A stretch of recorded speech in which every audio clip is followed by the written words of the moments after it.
My fucking mouth. This is why I don't stream, because I forget to unmute the mic, so it should be working right now. Yeah, I'm right now reading all of the no sound, no sound. I think I've done this just to intentionally annoy. It should catch up here. 3, 2, 1. I could say whatever I want. Like I could be cursing right now and nobody would know. My fucking mouth. There it is. This is why I don't stream, because I forget to unmute the mic, so it should be working right now. All right. Yeah, I'm right now reading all of the no. All right, so there we go. Audio's back. All right, so that's a good warm up. So we'll just remember to unmute the mic the next time we go. That's, obviously streaming 101. I don't stream very often. I'm also using a new stream software. I've ditched OBS, I've ditched vMix, I've ditched them all. I'm actually using XSplit because it works pretty good, and it's free, and that's for me because I've spent way too much money recently. You know what, Dan? We're gonna allow that because this stream is there is no filters on this stream, so full send. All right, so a lot of interesting things happening in the past, I don't know, we'll say 48 hours, 24 hours. Obviously you've seen probably countless videos with the Autel Evo being delayed. We're going to talk a little bit further about that. I'm also going to answer some of your questions and comments that I've seen, like the most common questions or statements, I guess, as to speculation as to why they canceled it. I know there's a lot of people that think that it has something to do with the coronavirus. We'll talk a little bit about that. Going to answer some of your questions that I put out there on the community tab, and also talk about some other products. Also, some speculation around DJI, whether or not they're going to actually pounce on this situation. All right, so let's just go ahead and see who we got in the chat. 65 concurrent viewers, so thank you all. If you haven't already, make sure you smash that like button. I am still feeling a little bit under the weather. I'm not quite out of the woods yet, but I am feeling so much better than I felt like last week. Last week it was like it sucked. So I don't wish anybody to ever get like that sick, but not even my worst enemy. So yeah, lots of sad news actually this week. But really quick, let's go ahead and jump into the chat and just get caught up here because it is moving hella fast. I see Dan is in the chat. Obviously, we made it to your bedtime, Dan. Hopefully, you can stay awake. We got Lon Denard. I'm looking forward to all of Lon's conversations with himself and others. Bob Casey, Chris Hope. We've got T. Rook. I don't even know how to say it. He just said good evening. John, Chris, Bob Casey. I said that already. Chad B. Rocco. Brad Hendo, DVF1, and Tech Mighty, I don't know. Michael Belshi, what's going on? Andrew Bean, and yeah, probably a lot of other people. And Matt Cundiff, what's going on? Eddie Nunez, I see there as well. So, all right, so let's just talk really quickly. I want to expand a little bit more on the Autel Evo release, and I probably don't need these right now because I don't have any audio playing. Now I don't feel like I'm screaming at the mic. All right, so the Evo obviously was delayed. They're talking March. A lot of people have speculated whether or not that's actually software. I feel like when you read their Facebook post, they are sort of talking out of both ends of their mouths. And people have thought, well, if it's just software, just ship a unit and, we'll do a software update, day one. That's perfectly fine. But, in a lot of instances, certain firmware is crucial. It's like mission critical in a sense, where manufacturers won't necessarily trust that the end user is going to push that update. If we go back and think of, let's say, the GoPro Karma, which had some serious issues, and it wasn't even hardware related at the time, it was software related. They actually grounded those and they sent those back in the factory. I think it was something to do with the battery at the time. and they had to go back and retool that before they can reship it. So drone delays are nothing new. Obviously, Autel is no stranger to delays. We saw that, with the Evo 1, where they went ahead and it was delayed, gosh, what I felt like was indefinite, 6 months from the initial release at CES 2018. Was it 20? Yeah, it was 2018. CES 2018. We didn't get our hands on it until that summer. So they're obviously no stranger. What they did do better this time was they got out in front of it really quickly. I think they realized, like, oh shit, if we don't say something now, we're going to have a lot of pissed off people. Plus, two dealers that were at the event started doing pre-orders.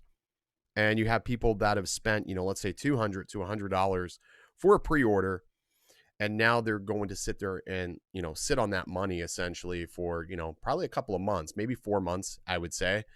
I think that they will definitely hit the target date of March. I don't know when in March, but I think they could definitely make that. And another thing to factor is the fact that we don't know necessarily that they didn't just say March because they feel that that's a attainable goal, and it could be sooner. So we don't know.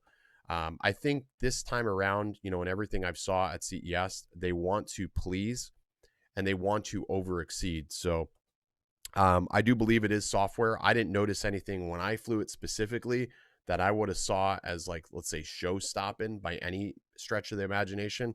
But then again, I didn't have a lot of, time with it. And I'm sure that if anybody who's had it, like the Ricks and the Aldrins of the world, if they did notice something, crucial, I don't think they would be allowed to necessarily say something because they're bound by an NDA.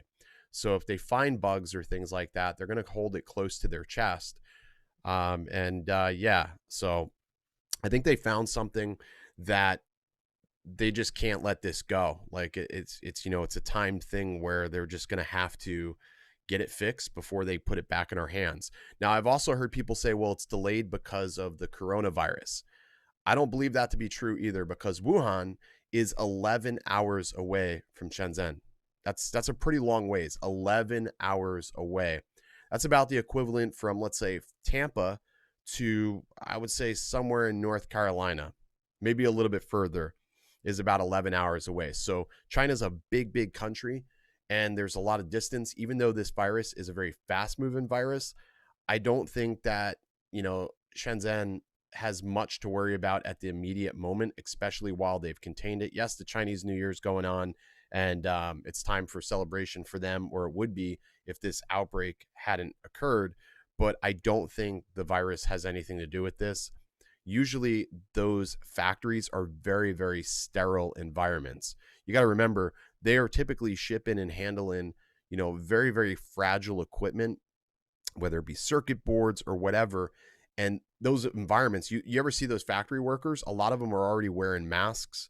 They're in sterile suits. So I don't think it has anything to do with the virus whatsoever. I don't see that being the case at all.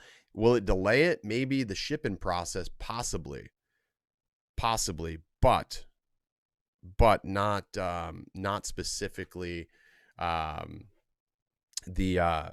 the production of these. I think that they're going to go back to the drawing board, and I think they're also leaving themselves a window of opportunity in case they have to make a hardware change to be able to do that as well. So I think they're taking in, all aspects and not putting anything off the table. And they are a really small team. They had a couple of their software developers out there at CES. I think in total they have like 4 or 5, working on the program itself. They may have more, but that's just what I've seen personally. Gadget Inspector, thank you very much. Really do appreciate that, man. So I just don't see that being an issue, the virus whatsoever. That's just not something that I would think is going to be a problem. Let's go through the chat, see what you guys are saying so far. So who did a range test on that lawn? Because I was able to push it out pretty damn far.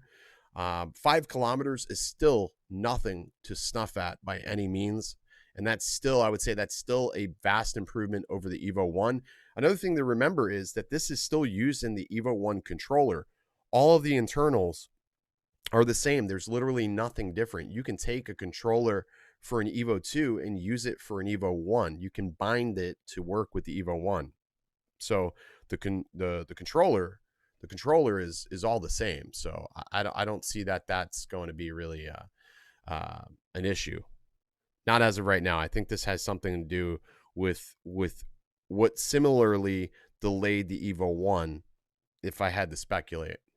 And I don't want to say it because I sort of know.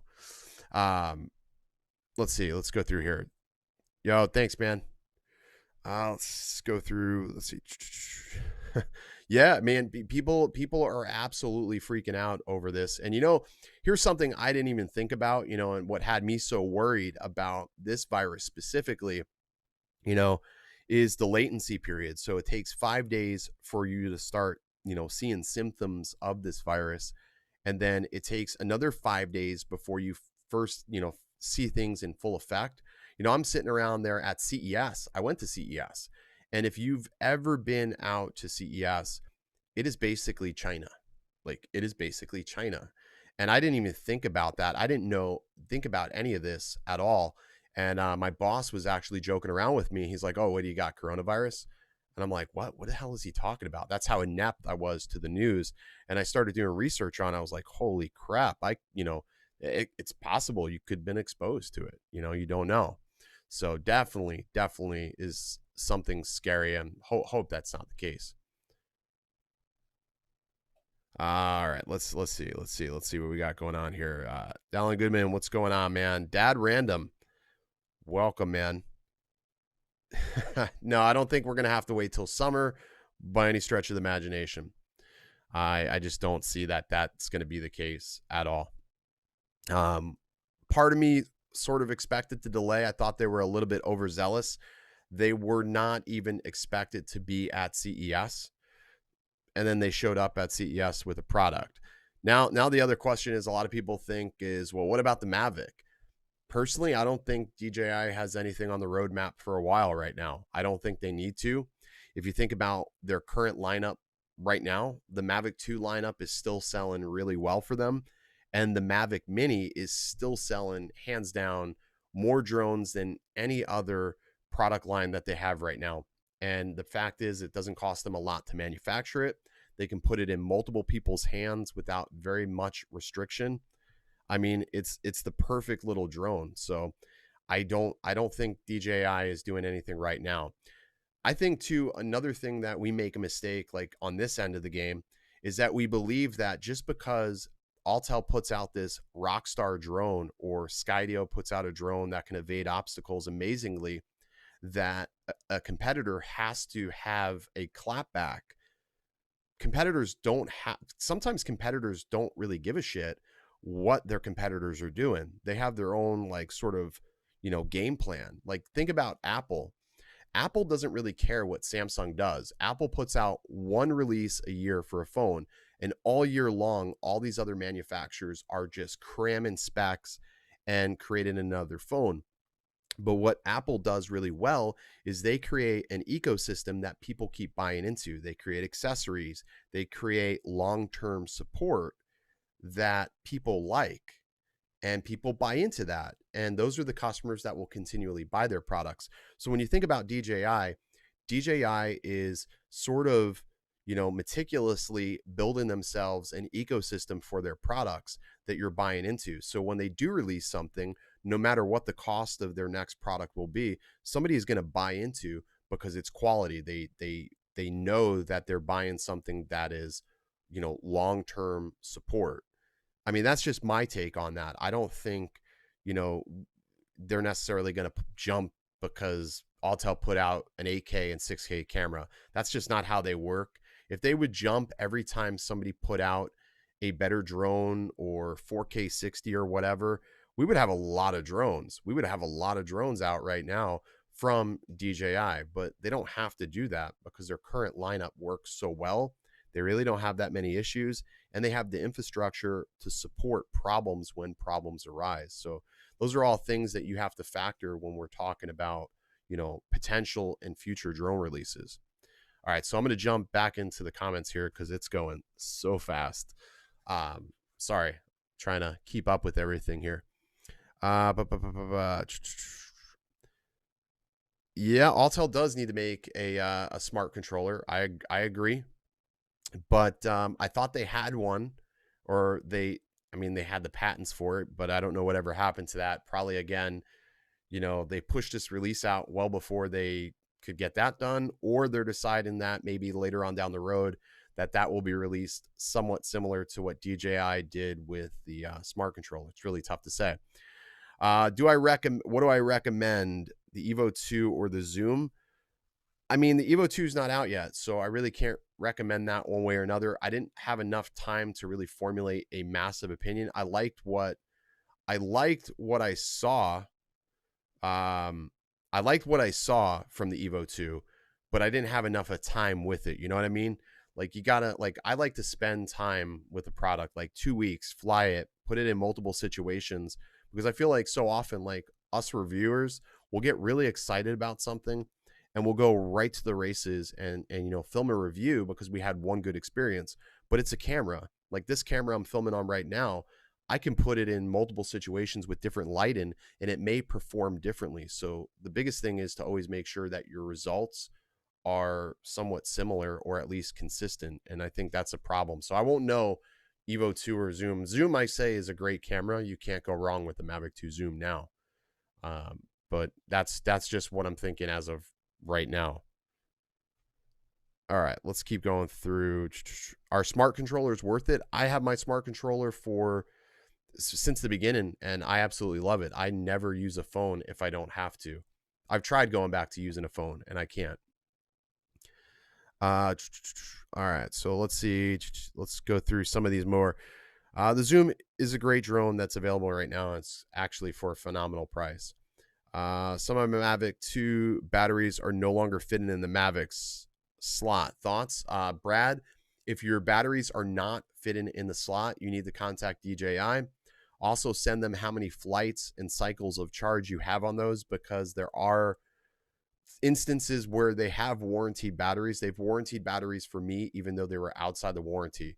Whoa, thank you, Doug Bell. Really appreciate that. So I wouldn't fly with them. If they're not fitting in the slot where it's flush, don't fly with it. You're going to run the risk of losing your drone completely. That's definitely a problem. I check my batteries now religiously. Also, let them cool down 100% before you try charging them. These things are really susceptible for them to swell. Yeah, the Evo RC, I was really hoping, thank you, Jake. I was really hoping the Evo RC would have been something different, because it's just not ergonomical, and I always feel like the sides fold in on me. It's not the same as a Mavic that fits like snug in your hand. Jake says, you're exactly right on the Mavic 3. Really doesn't have to rush it. The Evo 2 is just too big for me. I hope it succeeds. Cheers from Alaska. So yeah, that's the thing. I think a lot of times we believe that companies honestly have to have an answer for their competitor, and they just don't. Every time you see a company scurry to try to create a product because a competitor has made a splash is when problems occur. If DJI would have rushed to try to create something that had incredible obstacle avoidance like the Skydio, we probably wouldn't have an awesome Mavic or a new Mavic, maybe later on in the future. Because let's think about it. The Skydio does some great things, but it can't fly and do half of what the Mavic 2 Pro or Mavic 2 Zoom does.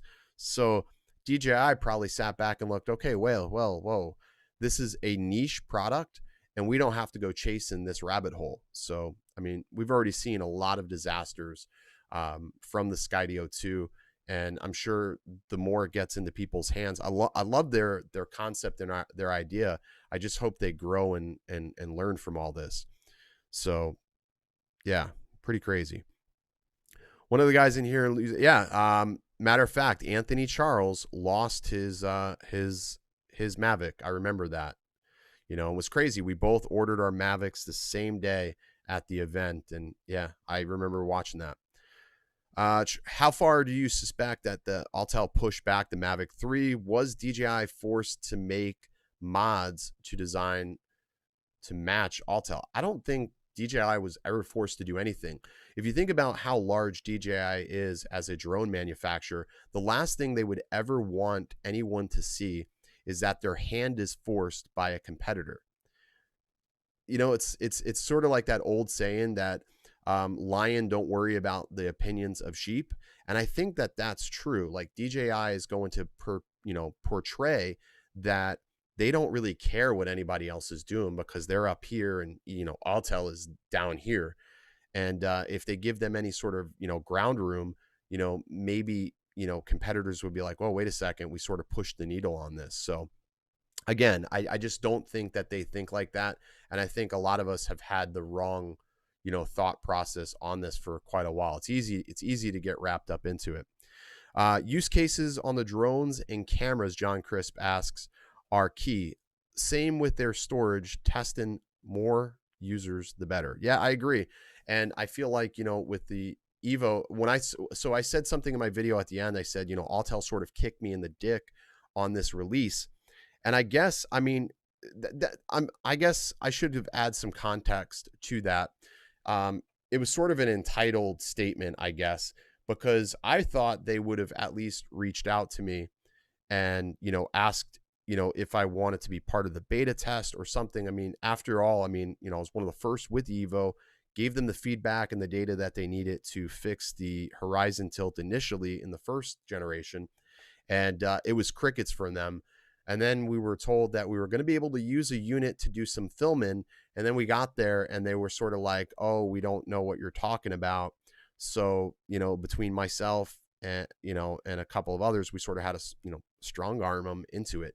But yet then I find out that they provided drone DJ with the drone, which I'm sorry, they are a waste of space in the community because they're not going to provide any useful testing or data. I mean, they're a media outlet, and personally, I have no time, and nor do I give much shits for them, and that's just my stance. And I'm to the point where it's like, I don't mind making enemies in this space because the ones that I do make are the ones I don't really care about at all, and that they provide no valuable input or productivity for this community to push the needle forward. So that's my 2 cents on that. But yeah, time for more Gatorade. Shit. I also feel like this whole community is very much too PG. So I guess that's why you guys got myself and people like Dan, right? That was like a little half smoker cough. Oh, Andre, thank you so much, man, for that super chat. I really do appreciate that. I missed you before. So, and yeah. Note, and Cliff, DJI has not had this level of competition before. So in the fold-in drone space, which they invented, but still they don't have to respond though. They don't have to, and I don't think they want to. Dan, you're all over the place, man. You're an absolute mess, by the way. You really are. But I can appreciate that. All righty. All right. Moving on through some of the, where's the whiskey? I have whiskey. I have apple whiskey. See, I usually mix whiskey with apple cider, a little bit of Sailor Jerry's, and you throw in just a hint of Goldschlager, and it's like a spiked apple cider. I mean, tears you up pretty quick. But I started thinking about it.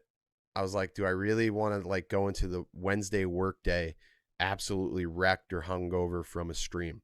Probably wouldn't be my best move, but I did contemplate it. So I just said no whiskey today. Can you talk about the perceived softness of the Evo 2 8K on images and video? I've seen yours and I agree the final output seems soft. I don't really notice softness. Now, again, the software that was on that drone was not final software. So could they enhance it? Maybe. The other thing they really talk about when we are talking softness is the fact that a lot of it is handled in post. Personally, for me, I don't want an incredibly tack sharp image because that looks fake. It looks digital. There was a time where I thought that is what I would want, but after learning more about filmmaking and cameras, you realize that the sharper the image, the more digital it looks, and it introduces more noise. So for me, I prefer to add a little bit of post sharpness after the fact, like way after the fact, add sharpness, and that works well for me. Now, with all that footage, I didn't do anything with that. Now, could the results have been different if I shot in log and color graded it specifically? Maybe. I don't know. It's really tough. It's really tough to say. I think the real telltale sign will be when people see the footage straight out of the pro camera, because that's going to have the 1-inch sensor. El Jefe, thank you so much, man. It was a awesome time hanging out with you guys and doing sushi in Vegas. Even though that was the most expensive sushi I've ever had, it was pretty good. So, but yeah, I don't, I looked at the images. I don't think they're like the sharpest, but I don't think they're the softest. You know what I mean? It's one of those sort of catch-22s type of things. I think that overall the image looks good, but for what the image is, it's not really worth shooting in the 8K resolution, because it takes a lot of time in post to sit there and work with proxies and to export it. It just, the end result, I mean, you can get the same thing at a 4K. I bet you if I would have shot everything in 4K and said it was 8K, nobody would have been the wiser. Everybody would have been like, yes, that's amazing, because nobody can really tell resolution. You couldn't tell resolution. Now you can tell whether or not, like an image like this, whether I'm super sharp, because behind me, it's blurred out and you can see the edge lines of me. So on a camera like a DSLR, I think it's easier to discern whether or not an image is sharp. But when we're talking about a drone, I think it's a little bit harder to really understand. I think a lot of people are being overly critical over that, but that's, again, that's just what I've seen. I'm more of a color science type of guy. Like, I pride color science over actual sharpness, because those are things you can fix in post. If I have a good base to start a color grade, that's really what I'm looking for in an image. I mean, everybody's going to be different though. Proxies, I get it, I know, but even with a dual graphics card system, the 8K footage you shared was tough in Premiere.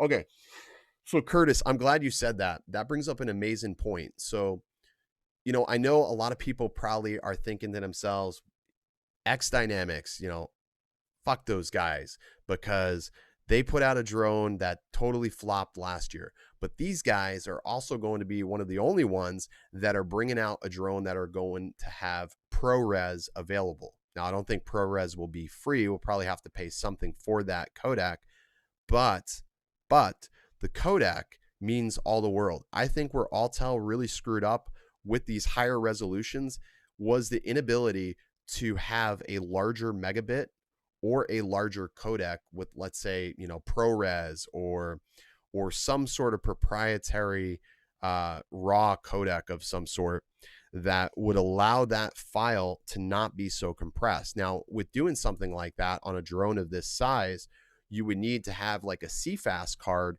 that can be capable of writing at such high speeds. Like when I do my videos, I don't know, you guys probably can't see it, but it's behind me. So right behind me is my main camera rig, and I use a Ninja Atmos, and that Ninja Atmos is basically recording in ProRes 422, and it's not a compressed codec. It's a very large codec, and it makes being able to edit without proxies possible.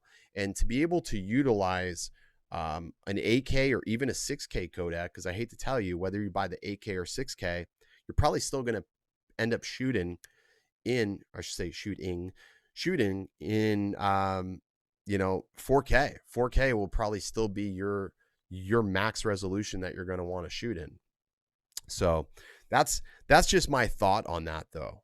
That's just my thought on that, because again, at 120 megabit max bit rate, data breaks down pretty quickly. I mean, I use Sony cameras, and I used to use S-Log. And when I would try to push colors around, especially the blues and skies, the colors would band. You would notice some pretty heavy banding, and it would pixelate, it would break apart, it's just not enough data to really color grade appropriately. So yes, to me, it's a bit of a parlor trick that these cameras are, capable of this. But just like they are parlor tricks, they are, they are capable of shooting in, 1080p and 4K, which are totally acceptable codecs. I would have been fine if they would have just brought, the Evo 2 Pro and just said, here's a 1-inch sensor. Here you go. It's got 4K 60 frames per second, 120 megabits bit rate, 10-bit color profile, and advanced obstacle avoidance, more range. For me, I would have been fine. But right. And again, Curtis, another good point is 8K, but we're still watching YouTube on iPads and phones that cannot see this pixel density. So again, even if you had an 8K TV, could you really know whether or not you were watching something that was 4K or even, 8K footage? Probably not. Again, it's cool to have. I think, the way the industry is going, it'll be, something that you can future proof your content years down the road, but I'm not necessarily sure that that's the future proof that you may want at the immediate moment.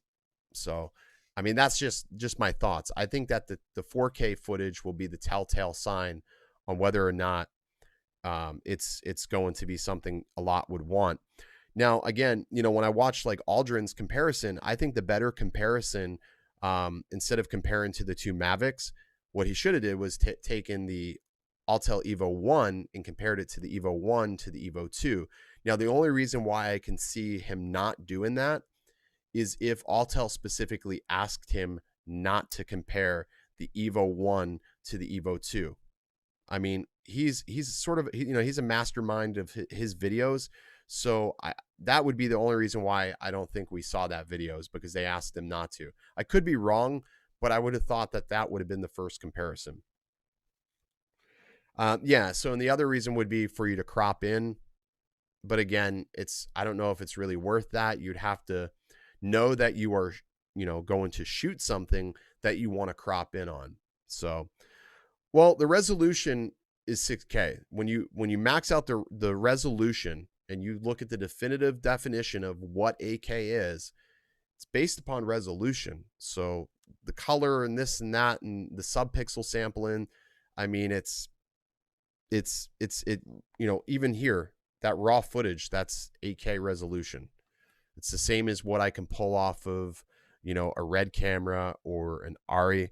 I mean, it's the same, other than the color behind that, if that makes sense.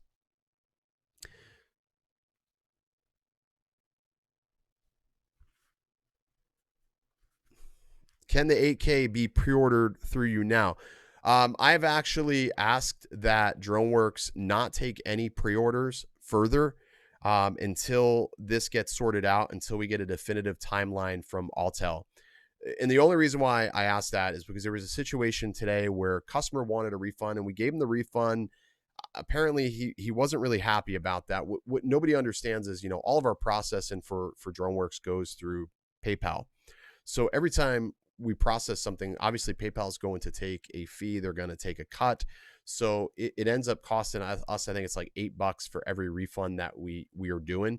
So if somebody wants to refund it, we're not charging them that $8. We're just giving them all their money back, but we're taking a hit on that.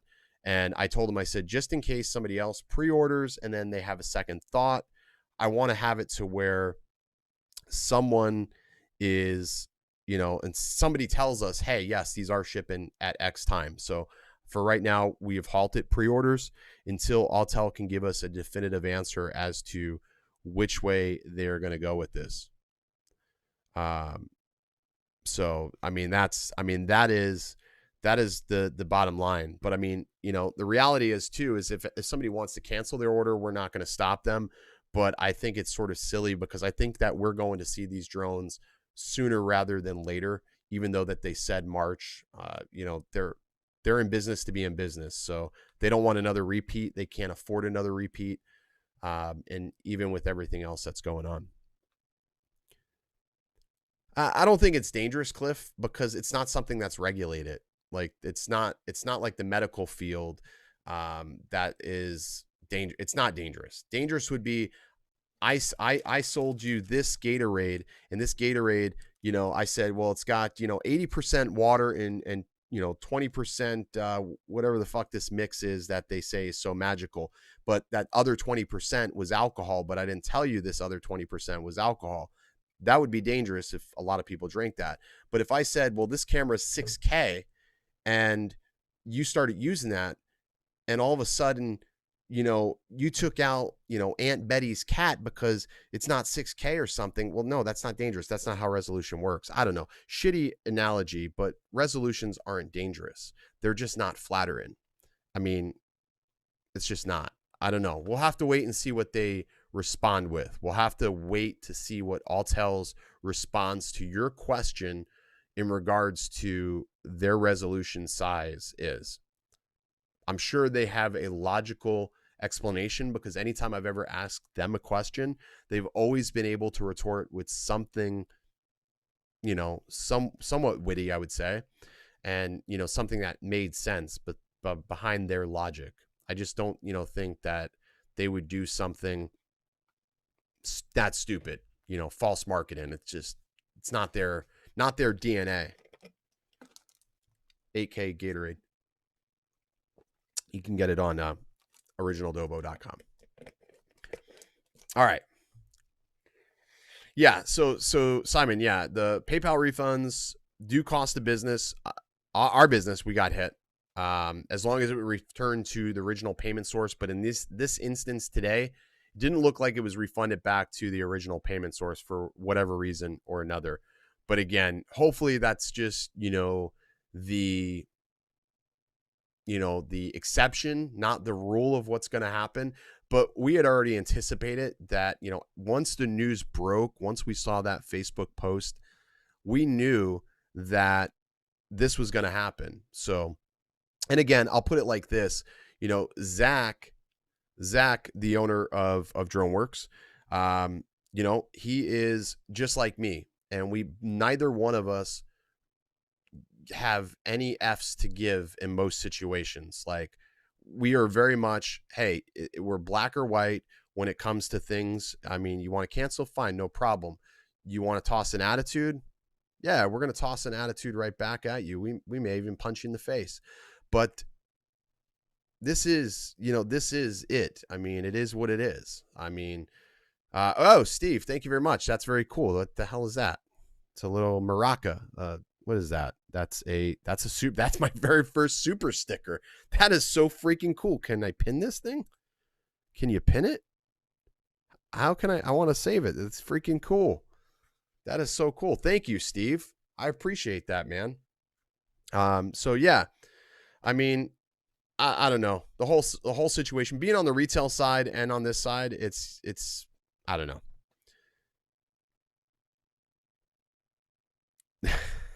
No squirrels.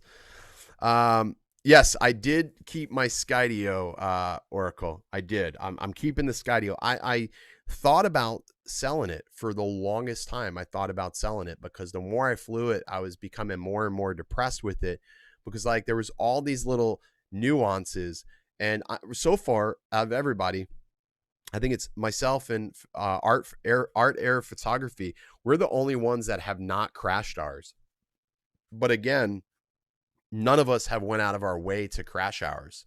So, but yeah, mine's sitting on the shelf over there. I'm really happy with it. And yeah. So it will not support the Phantom 4 V2 on the Smart Controller. Wow, that sort of sucks. That's a bummer. Hey, Sean, thanks for stopping in, man. That's weird that they're not going to support that. You would think since they brought this drone back, I wish I had, they let you customize super stickers. That would be so cool. Like I would have my face, like, or something with the maraca. That'd be cool. DroneWorks rugged bundle includes which rugged bundle are we talking about? Evo 1?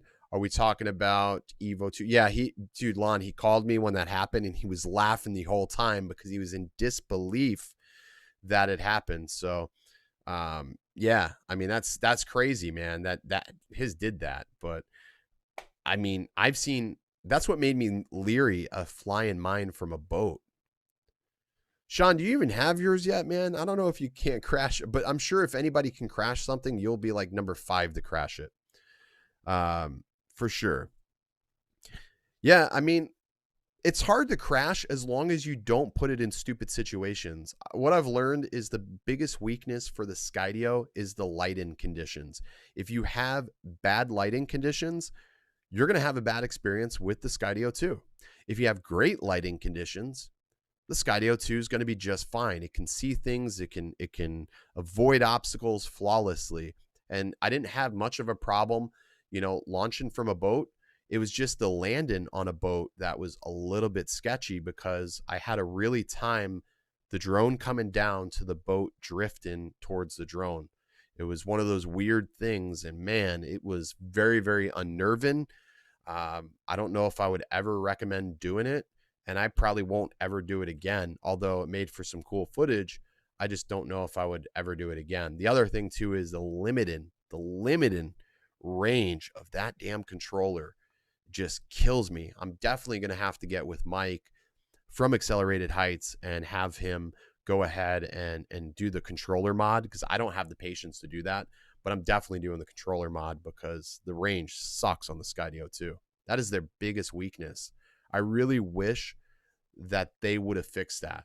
I wish they would have fixed that. People have waited years for the Mavic or the Phantom 5. Yeah. So there's another good point. People are freaking out about this release. I mean, here's the reality. They're saying March. You were probably going to wait till May for your Evo 2 Pro order. You're probably going to wait till May for your Evo 2 Pro order. So you're going to have to wait till March probably. If that, we're going to say if that. So what's a little time to wait? Reality is these are not needs. Drones are not needs. You don't use your drone every day unless if you're doing this professionally. These are hobbies for most of us. Most of the people in this chat, in this stream, this is a hobby. So it's not like a life or death situation that you don't have a drone. Most of us all have drones currently, but we have a severe addiction that we need to seek help for, apparently. And we just keep buying them. I don't know how 90% of my audience is not divorced already. Or if you're not divorced, on the way to becoming it. Jesus. I'm telling you, I should change my channel from to marriage counseling, or how to handle purchases, hide drones. Tell her it's the same drone. I don't know. Good Lord. Skydio should release a new controller and they should refund everyone who bought it. Okay. I don't think that Dad Random, that's funny. I know I'm guilty, but I ask for forgiveness, not permission. That's my rule of thumb. Dallin, I mean, it's hard to say. I don't think a new controller would necessarily fix the problems with the Skydio 2. I think the range really comes from the fact on the way those antennas are placed in the chassis. I think it's because it's only in that rear quarter. If you think of other drones all have landing gear, so the antennas stick down in the landing gear, like every Mavic, every Phantom in the landing gear. That's where the antennas are. So you have omnidirectional support for your antennas. In the Skydio, where can you do that? You don't have anything hanging down.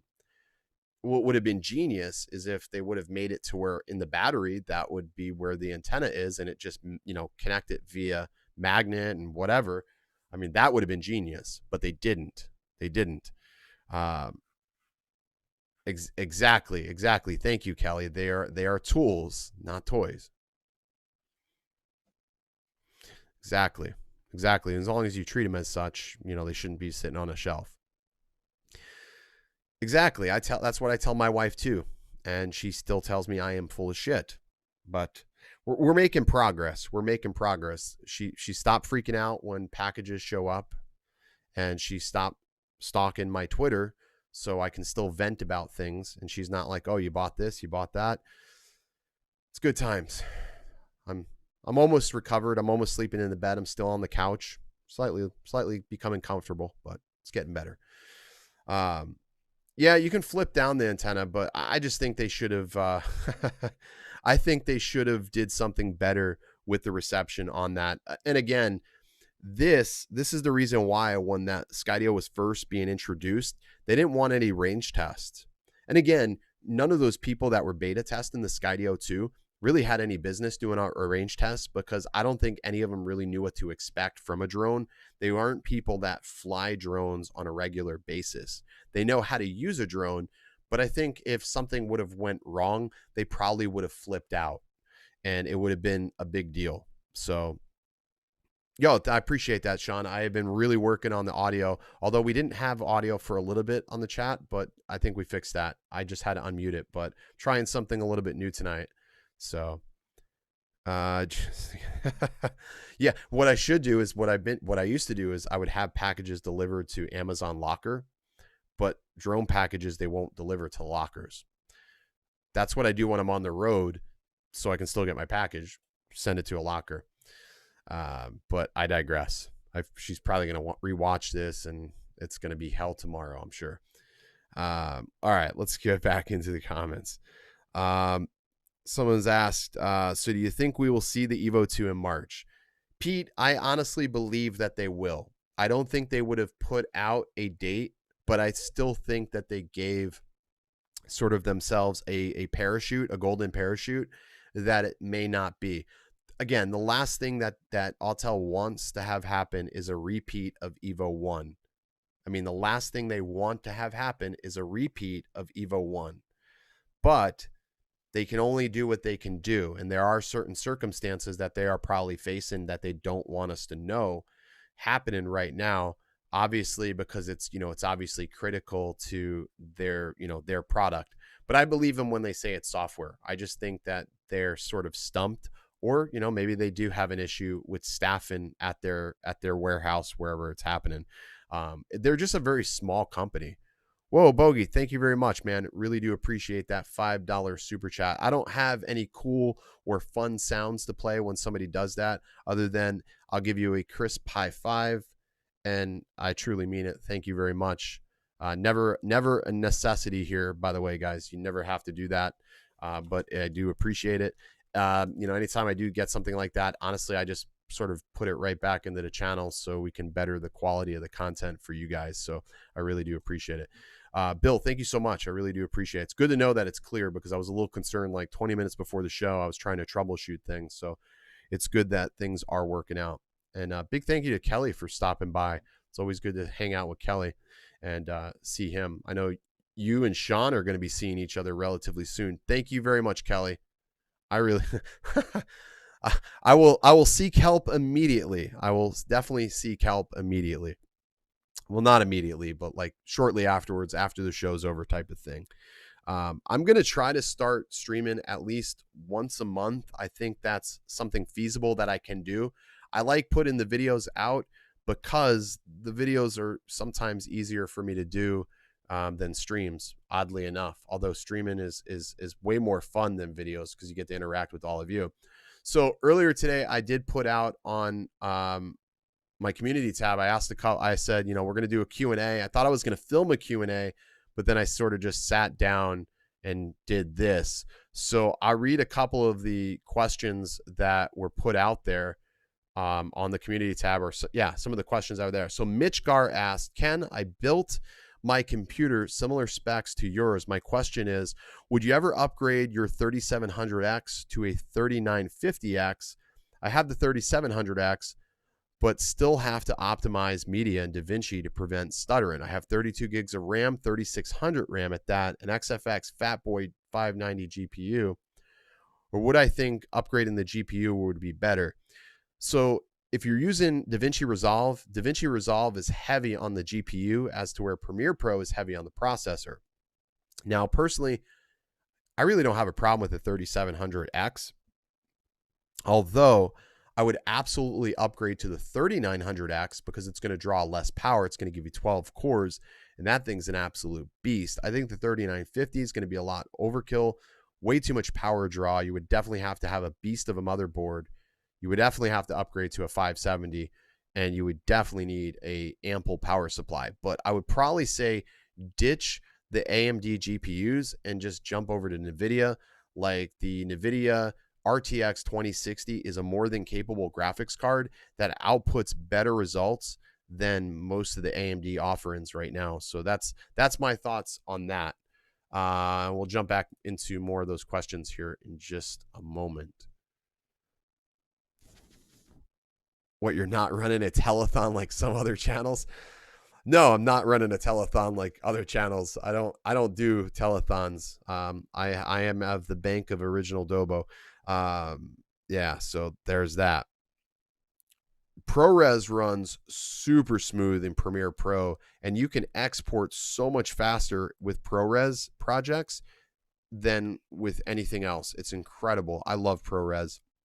And that's the only reason why I use a Ninja Atmos when I shoot with Sony cameras. Even though it's overkill, it just makes the editing workflow so fast. It's pretty incredible. All right, so let's jump back over to some more of these questions. And these questions are all on that community tab, so you're more than welcome to take a look at some of these as we get through this. So Kurt Chase asks, what drone insurance do you recommend, if any? I want insurance that covers everything: replacement drone, property damage, people, animal injury, etc. Okay, so when you start talking about insurance like that, it's harder to find. You can get insurance through Skywatch. They're going to have something that will offer you monthly rates. However, you are going to pay pretty much a pretty gross premium for that. You know, it's like $40-50 a month for an insurance that will cover the haul, people, damage, you know, whatever that may happen. Personally, I don't use that unless I absolutely need it. And then when I do fly, I don't insure my drone. I insure the people's property that I'm flying over, because that's all I'm concerned with. I'm not really concerned about my drone. I know I can get that back because it's like $1,000, or let's say under $2,000. If I was flying something like an Inspire 2, I would probably reach out to State Farm or start looking into some sort of commercial insurance. But Skywatch is honestly going to be your best bet. There's really not a lot better out there. I'm really hoping that other companies step up to the plate. There may be some others, and maybe people will comment on the stream and update you on that. Yeah, ProRes is the Atmos. Yeah, the Atmos 7 is amazing. You know, I prolonged buying a Ninja Atmos 5 for a long time, and it was actually it was spin up 2018, and Gary was there, the everyday dad, and he had the Ninja Atmos paired up with it was a Nikon Z6 at the time. I don't even know, I can't even keep up with his cameras at this point, but he had the Ninja Atmos, and I said, how do you like that? And he goes, I absolutely love it. And I asked him, well, why do you use it? And when he told me the unlimited recording and that ProRes made his edit so much faster, I was like, all right, I'm sold.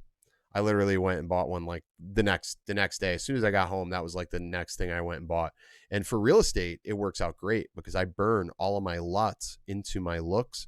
So like basically I'm ready to go when I get back to my desk, which is helpful. I wish drones can do that, where you can burn a LUT into a drone footage.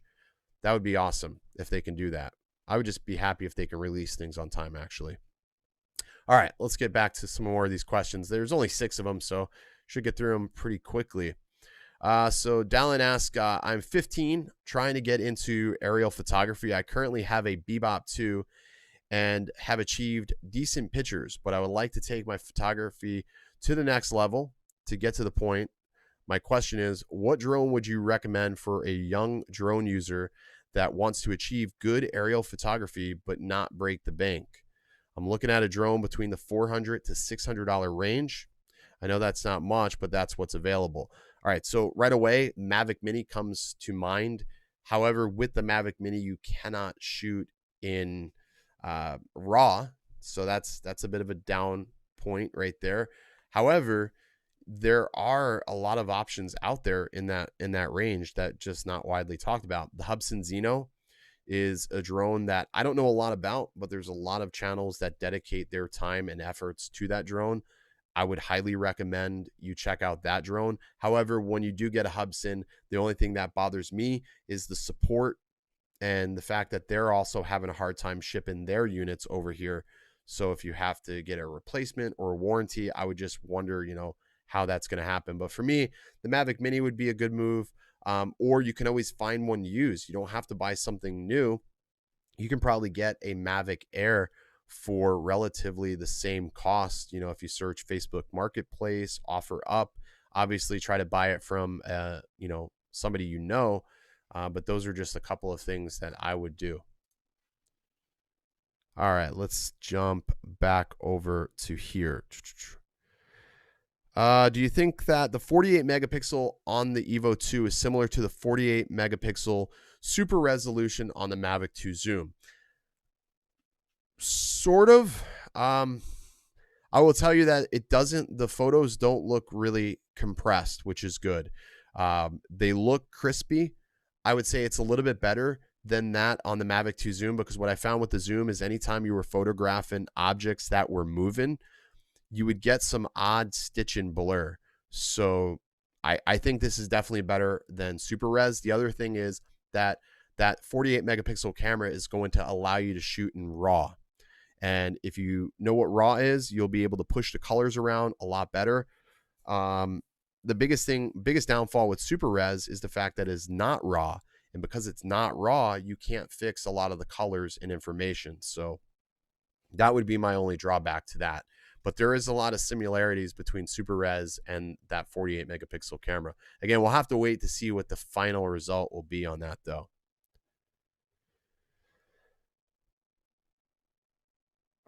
You guys are going to have drone footage of the Browning of America. Congrats, Bugman. No idea what the hell that's about. Why am I seeing the same comment twice? Maybe I'm delusional. I think I'm delusional. I'm glad I didn't drink tonight.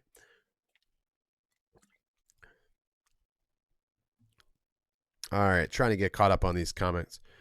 Super res is a gimmick, in my opinion. It is, but it isn't. I mean, it sort of is. I don't really use it very much. I mean, I like Hyperlight. I like that, for nighttime shots. I don't think that's a gimmick. I think that does a good job.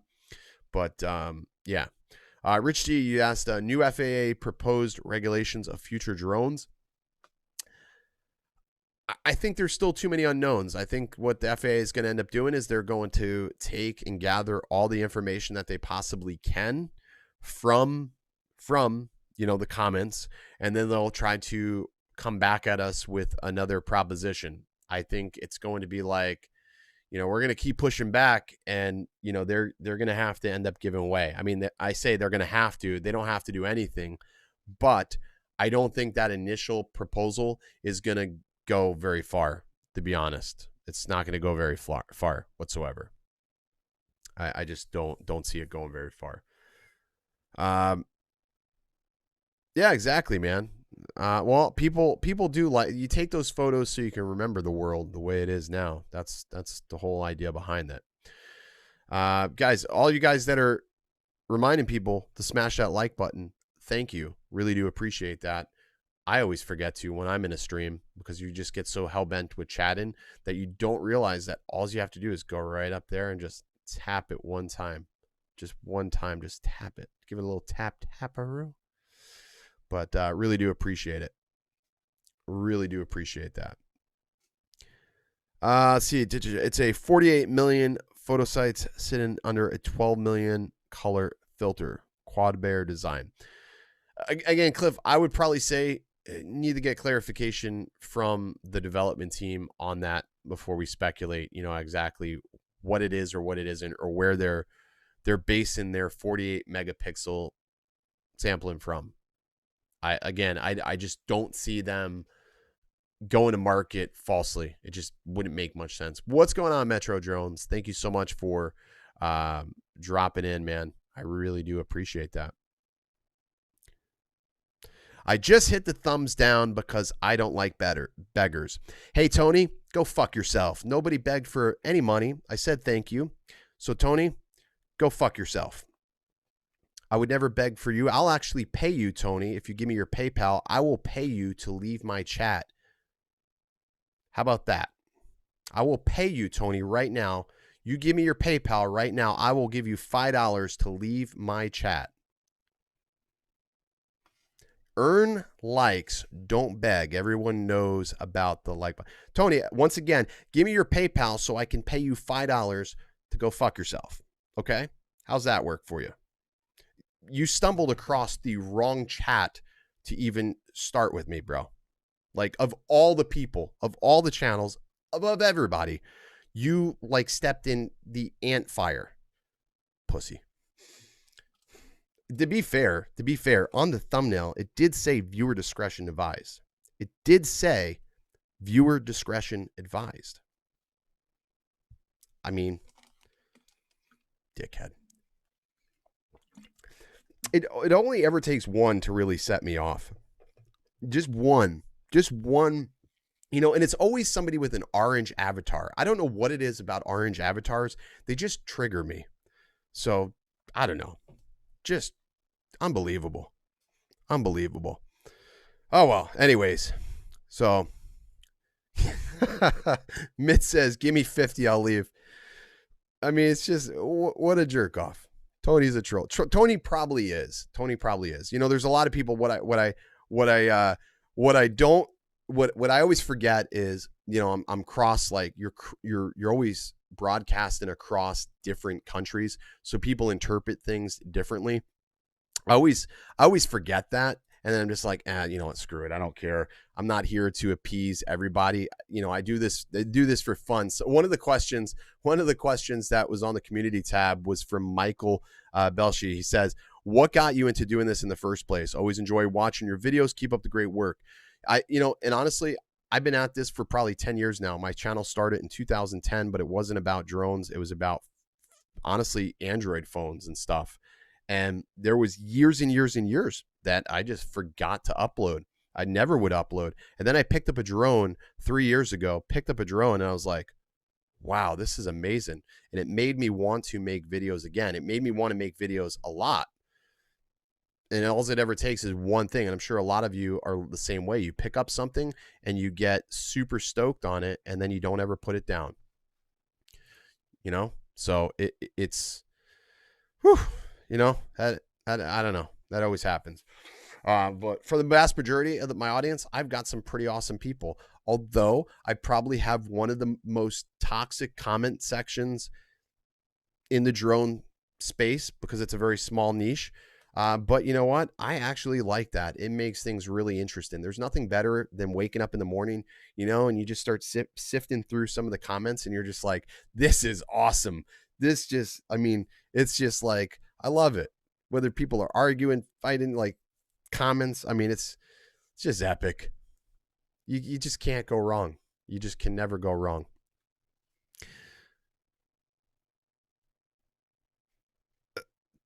Drone always win, crack our generation. Yeah, it is. It really is, man. And that's why it's such a fun, you know, fun thing to have. Do you think he did that? I mean, he got it. I mean, he's going to get it. He knows what he's going to get. I don't really care. I don't really care if he got a rise out of me. I mean, he got it. It was free. I did offer him $5 to leave. So he get it. Well, thank you, Mike. Appreciate that. I see Aldrin in there. Hey, Aldrin. Maybe you must have heard your ears ringing. We were wondering. I was wondering. I was thinking to myself, are we going to get a chance to see? Dude, you don't have to do that, but thank you. I was going to ask you, are we going to get a chance to see Evo 2 versus Evo 1? My speculation was maybe they don't want that yet. Maybe that's just something that you have brewing. Maybe Aldrin will let us know if there's possibly a teaser of that video coming. I want to see that. I had an Evo 1 with me, and I didn't think to do it. I didn't have enough time to do it, but that would be cool to see. That's where you get to see all the improvements. So, all right. So let's, my Twitter feed is awesome. Yeah, I don't think it's some days not so much. It just depends. Yeah, race drone would be cool. That would be absolutely cool. Valdez, don't worry, your name is not in orange. You're totally safe. I was just joking. That would be cool, man. I'm interested to see. I think that's the camera comparison a lot of people that have the Evo 1 are interested in seeing is just knowing like where the improvements are. And maybe that'll be a telltale sign. Excuse me. Good Lord. What is in this stuff? I think a lot of people too probably just need to remember that none of this firmware is finalized. So a lot of what you're going to see in many of these videos is not finalized until these drones are in our hands. So a lot of improvements and things like that can always take effect and happen. That goes for anything when we're dealing with pre-release drones. Is firmware plays a big factor into things that we will see. So it'll be interesting to see. But see, he stops in, and then hopefully we'll get to see that sometime this week. I'll make sure you have your notifications on. If you're not already subscribed to Flight Path, which I can't imagine that any of you in this chat wouldn't be, make sure you check it out. Dude, that's awesome. I'm glad. So there you go. So there is no restriction of what he can and can't do. He's calling the shots here. So it's funny. We're talking about the Evo and the orange avatars, Well, I think Tony got the hint, or somebody must have put Tony in a timeout. But that whole thing. The sad thing is I can't bleep or do anything with this after the fact. I may have to unlist this just because I'm sure it's going to, I don't know. Well, no, I could just say it's not. It's like age restricted or something. I don't care. It is what it is. I'm a diesel owner. Have you seen the 360-degree Mavic 2 mount? I have seen that. It does look pretty cool. It's just you have to fly it in an attitude mode, which I think, in certain situations would probably be really cool. But, where I live, I don't know. I'd be sort of afraid to do that, being around water or anything like that, or getting it lost in a swamp. Last thing I want to do is go trucking through a woods to find an expensive camera that I lost again. That would absolutely suck. Not my favorite time. I'd blow up his computer if I could. Lon, I bet you would, man. I bet you would. All right, so we got a couple more questions out on this thing here. I think I sort of already asked John's question, or answered John's question. John said, will the Autel Evo 2 Pro now also be delayed past March? I think because it is the same airframe, it probably would. I don't think this has anything to do with the cameras. Whatever is happening, I think this has to do with something to do with the frame. So I would probably say yes. Cody Craner says, looking at buying a used drone between the Autel Evo and the Phantom 3 Pro, I'd probably go with the Evo over the Phantom 3 Pro. It's much more modern. If you can find a reasonable priced used Evo, you can probably find them online, maybe for as little as $600. I don't know what your budget is, but $600 would probably be a pretty respectable price for a gently used Evo. You'll of course want to ask them about how many cycles they have on their batteries, and then just overall what the condition of it is, and try to buy locally so you can make them do a test flight for you. Last thing you want to do is buy off eBay or something, get it shipped to you, and then find out it doesn't work the way it was advertised, because some people have purchased things from eBay, they get it, and then they find out that it's not that way, and then they have to go through eBay claims. So I would say to avoid all that scuffle, just try to buy it locally. Locally is the best. Why does the FAA have 2 drone classes, sub 250 gram? Everything else falls under the 55 pounds. Why do the Mavics have to live under a large drone class? There needs to be a 5 pound and under category. I agree. I think having a split category like that would be awesome. Actually, that would actually be awesome. But I think they're weighting it as the damage that a drone can cause over that 250 gram mark. I think that's what they're looking at it as. Yeah, I heard that, man. I heard that. I would, hold on to that pre-order, because I don't think there's any reason to panic and cancel yet. I mean, we only just got that news yesterday, and for everybody who's purchased the first generation Evo are probably veterans to waiting around. But yeah, DeAndre Jenkins, you are being a dick. DeAndre Jenkins. Is there? Okay. Maybe obstacle avoidance, for example, would have kept Kobe's copter from crashing into a mountain like a dumbass. DeAndre, that's a dumbass thing to say, dude. That dude lost his daughter. People lost their lives in that. Just for that, you're out of here, dude. You are out of here, bro. Dumb, dude, dumb. Such a stupid thing to say. Sad, man. People have no couth. None. An unknown is whether or not the coronavirus will affect logistics and manufacturing. Again, I don't think it will. Wuhan is 11 hours from Shenzhen. Shenzhen is way down here, and Wuhan is sort of way up to the top. It's the manufacturing district where a lot of these people have their business, like DJI, Autel's manufacturing. That's all Shenzhen. So, and I guess I'm pronouncing that probably wrong, but yeah. Anyways, I don't think it is, but hopefully they can get on top of this, get a cure, and 86 this, because I'm telling you, I'm going to go to the doctor again this week because I just want them to run the final test and make sure that I did not come in contact with that being at CES, because like I said, a lot of people were from China there, and you shake a lot of hands and you just don't think about that until after the fact.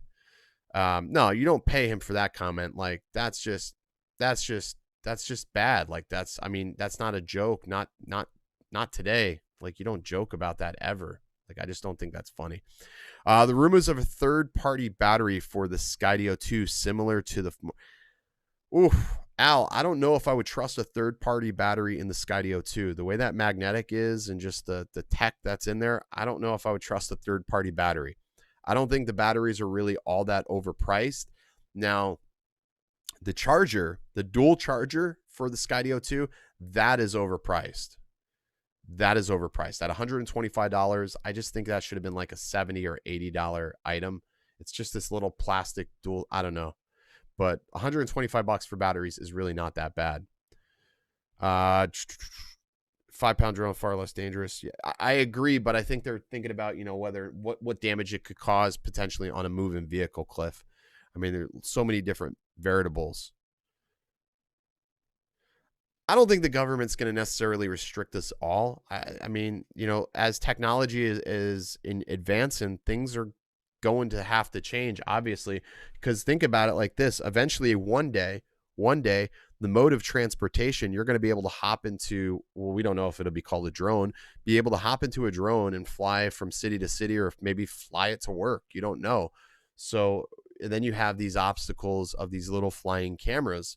So, I mean, I think the tech's just got to be able to get smarter, quicker.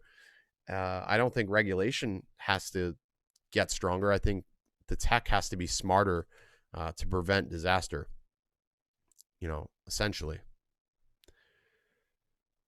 Carry well on fomites.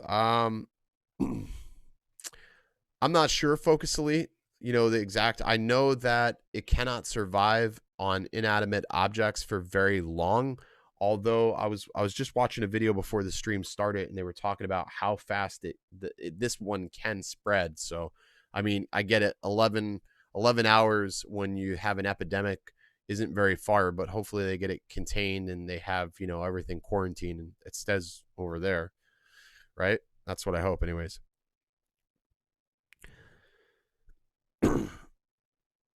Because demography, it's the way he said it. You thought, come on. That was a stupid thing for him to say. That's not even up for conversation. You thought it's a great idea. Why did I ban that guy? It's because he said it would have prevented him from crashing like a dumbass. When people lose their lives, that's nothing to joke about. You don't play the cards after they've been dealt. It happened. It's terrible. You just don't say stupid shit like that. I'm a dad, I have 2 little girls, and I would never wish that upon anybody. I mean, stupid. So if you're going to say something stupid like that, yeah, you're going to get banned. That was just dumb. Will the new battery technology be a game changer in the next few years for drones? I think the new battery tech has to be the game changer. That's got to be where they put their tech, because that's the only thing that's not gotten better. Now, in 2020, we're starting to see that drones are capable of flying 40 and 50 minutes. We've got this, what the hell is it? The Falcon V-copter that is projecting to launch some point. I don't know when. February, they said February. Let's see if they make their deadline. Wow, wouldn't that be something if 00 hits their deadline before Autel? Holy crap. I think it'll snow in Florida. But, we have drones that are flying longer, 20 minutes farther, but that's because of the efficiency of the ESCs now, not necessarily anything due to the battery tech. I think if we can get better battery tech, we're going to have a better experience. And you can probably find situations where you can probably buy, let's say, 2 batteries instead of needing 3 or 4 batteries. So I don't think that, I don't know why that's not there, but that in that specific model, it's an older model that was produced, and the first time it ever took off was 1974. So I mean, I don't really think that obstacle avoidance is a thing on commercial aircrafts.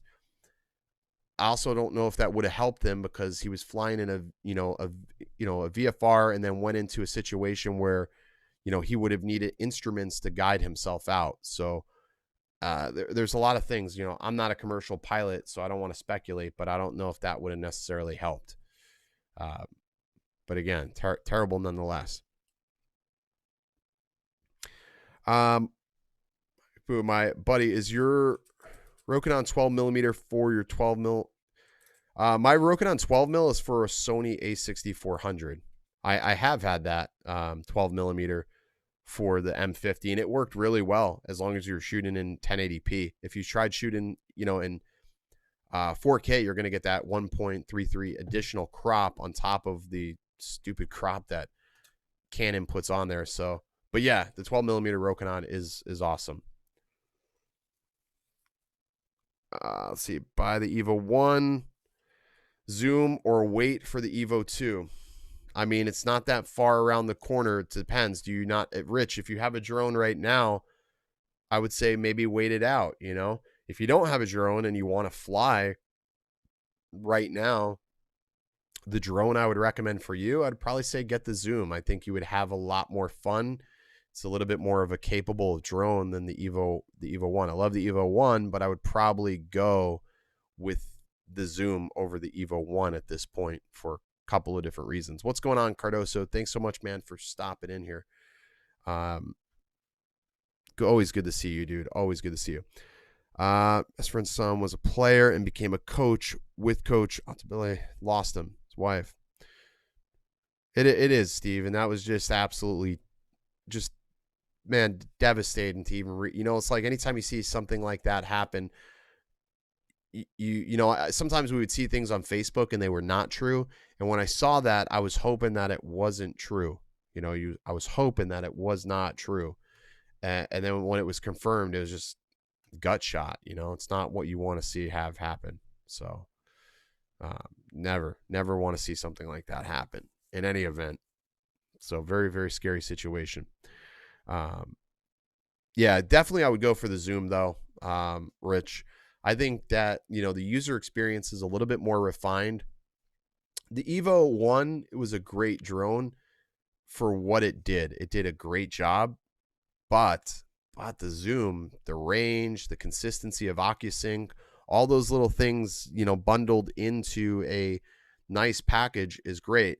Like the Evo 2 fixes everything, all the deficiencies from the Evo 1. I think it does anyways, but we'll have to wait until, they release to see what that story actually is. My first impressions of it, I really think it was a massive improvement, and it does remind me of a lot of characteristics of the Mavic lineup. It does.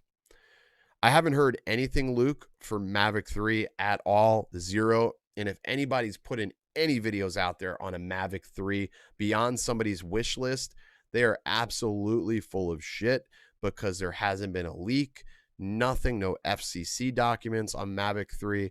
It's been radio silence from DJI on that drone, on a third generation for the Mavic 3. I don't think that's going to be something that's going to come out for a bit of time now. What's the best log lens for the M50?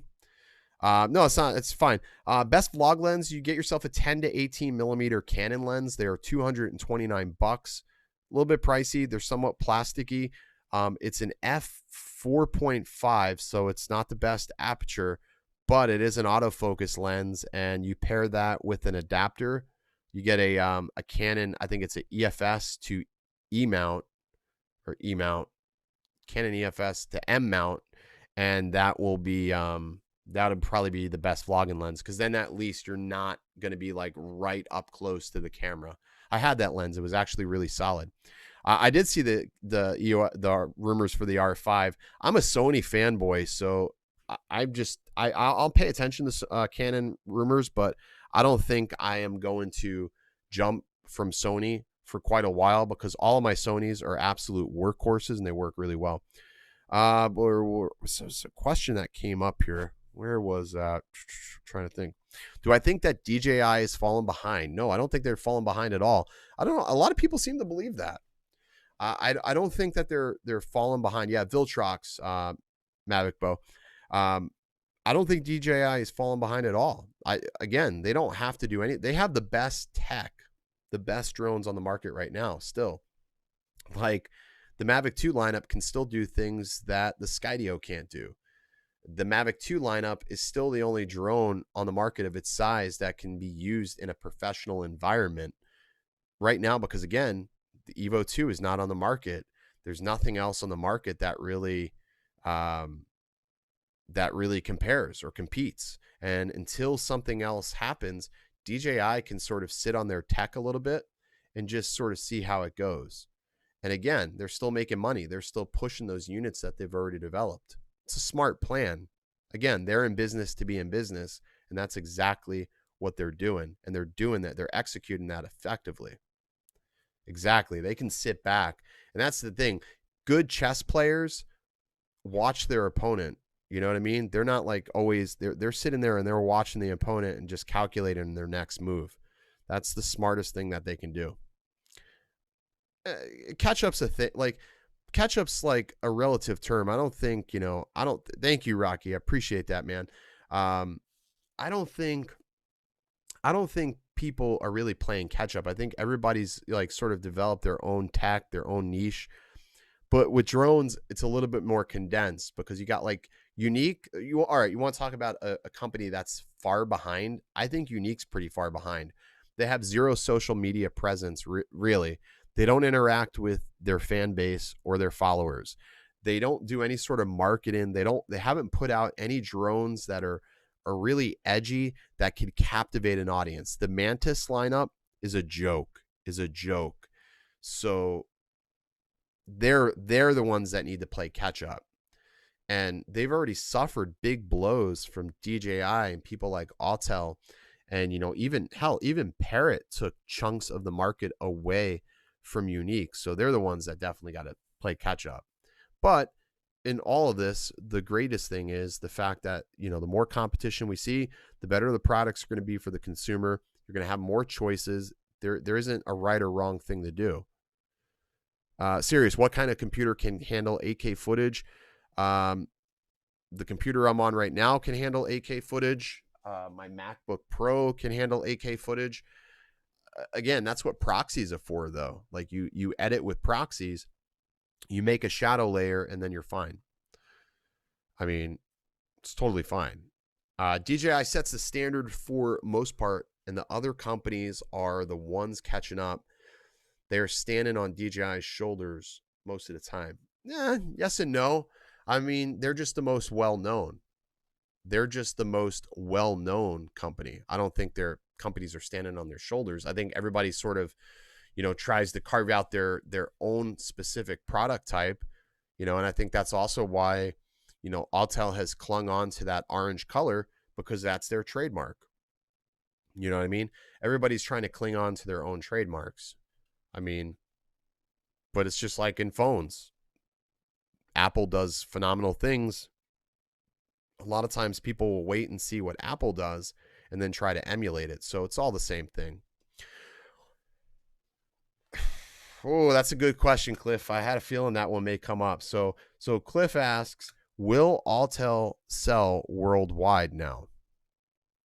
Here's the biggest thing with Autel is they need to have dealer support in parts of the world to be able to distribute. So you would have to have a dealer that would be willing to abide by any sort of manufacturing request, or what the hell they call those when you send RMA requests, things like that, to be able to get things done effectively. The problem is with Autel, they don't have a simple solution like DJI has warehouses all over the world, and they can expedite repairs and they can get a consumer their product back quickly. Autel doesn't have that infrastructure yet. So until they have that infrastructure, I think what you'll see is a very, very slow rollout. And if people want to buy an Autel, they're going to end up having to buy it from the States and have it imported into their country. That's what's going to end up happening. So they need to fix that first. All right. So, yeah. Nah, you're okay, Jay Bird, man. It's cool, man. You know, whenever people get here, they get here. Are there any 8K TVs out there yet? Yes, there are a few 8K TVs. Super, super expensive. Wouldn't really recommend. I would say just grab yourself a 4K TV and you'd probably be just fine.